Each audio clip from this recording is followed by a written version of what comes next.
back. There's different things that you just try. You know what I mean? It's like, I remember when we were younger, we were going to, everybody says, well, deer, they can smell a woman's estrus. Well, I used to save my wife's tampons and put them in a jar and put a hole in You're a savage. and put it in the ground and just put light dirt on You're it. a savage. You'd be surprised. Did it work? Oh, I got a lot of raccoons. You're a savage. Never shot any deer that way, but, savage. But, you just laugh and stuff like that. And then It's I worth used to a say to shot. my I've wife- done crazier I used to shit. say to my wife, how do you girls stay warm? She said, well, we wear pantyhose. One year I took pantyhose all up to the mountains for the guys. No shit. Yeah, we look like 10 pounds of shit in 1 pound bags. So you're burying tampons and wearing I'm telling pantyhose you. around your Oh, face. yeah, well, what the hell? That's why we carry guns. But, but bothers and stuff like that. It was years ago. So like that. But I try to do the homework. But you know what? We got really big bucks where I'm hunting now, but we're not allowed to shoot them. They want them to get bigger. I mean, there's really some big bucks. You know what I mean? They're 4 or 5 years old. They want them to get a little bit bigger and stuff like that. Don't swallow that stuff, I shot a nice buck the other day. Don't swallow. It's not like you know what yawn.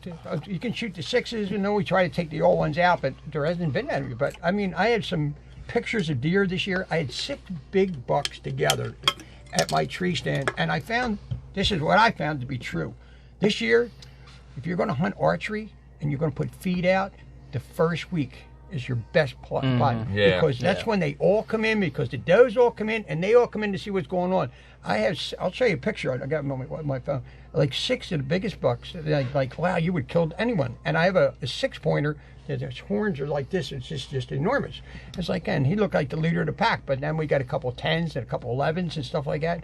But I found, and then they all kind of spread out. And, they do the bachelor party thing and all that stuff like that.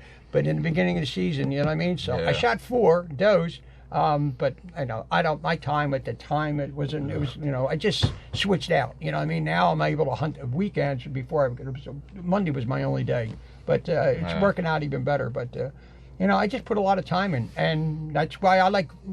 I love to hunt. But if I don't shoot anything, I know I'm going to shoot does. You know what I mean? Everybody used to laugh at me.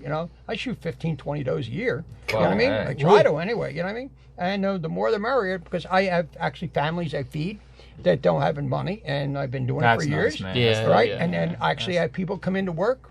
One deer meat. I shot 2 deer the other day for a guy. I take him up to the butcher and bring it in, and gives me the money, and he takes the deer home with him. So we look like selling drugs. These big fucking bags on top of the bar. What the hell's that? Nah, nothing. Don't worry about it. Yeah, and I've been doing that for years. And then I had one guy who says to me, he's a nice guy. He hunts with a gun. He said, I can't hit anything. I said, the fucking barrel's bent.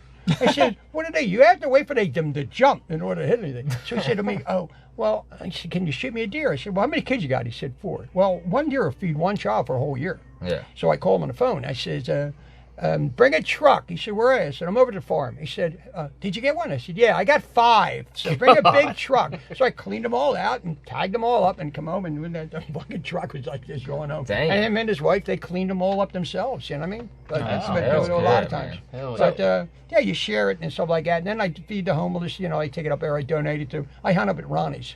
I don't know if you know Ronnie's. Ronnie's is on 213. That'd be a good guy for you to stop and talk to. Have him come up here. He'll do this thing like that. You know what I mean? Great guy. Okay. Yeah, it's right behind Sarge's. Oh, yeah. Oh, you're talking about Ron's Butcher. Yeah. Yeah, but I've taken deer there to get processed. I bet you get them on your podcast. I mean, a lot of people don't know how to clean deer. Yeah. You know what I mean? They don't. Now, there's another place called Bobby's. A lot of guys don't know how to butcher deer. Yeah. Well, and then there's another guy named Bobby. He's up on right off the 286 by the Circle. And I took it up there. He really does a great job packaging. It's a little more expensive, but really good. So I shot 3 deer last week. Is that Buckland's? Huh? Buckland's Butcher? Is that what you're talking about? Possibly. Up by the fire department in Roslyn? No. This is right as you're going out, like out of Chesapeake City. Going up towards 896. Oh, it's right up there. Crab place is. Is there someone doing that? No. For the crab place? No, that's what he called it. Leaving Chesapeake City. You're thinking of Ron's. Yeah, you're thinking of Ron's that way. But he does a really good job. But he's a little more expensive. I shot 3 last week with the rifle, and I said, I went up there and I'm filling the tags out. She came down, so we're all filled. I said, oh, Jesus Christ, what? So I had to drive down there. Thank God that Ronnie was open, so I took him in there. But Ronnie was so much cheaper. But I like the way the other guy cut the meat and stuff like that. So it was pretty good. I like the butcher paper or the vacuum seal. I prefer. Well, that's what he did, the vacuum seal. Oh, he vacuum sealed. Yeah, but you know what's nice about Bobby's, because a lot of people don't know how to gut deer. Yeah. They cut them for you, which is plus. That's not. That's part of the experience. I know, but there's some people. Hey man, you're just gutting my deer for me. I'll bring it to you. Let me tell you what. There's some people. I got one. They just don't know, and you know what I mean. It's like, oh my God. I got one of these brown things. Yeah. You mind gutting it for me? I'll take one too. Yeah, damn, that's wild. I've never heard of a butcher that'll gut a deer for you. I mean, his wife.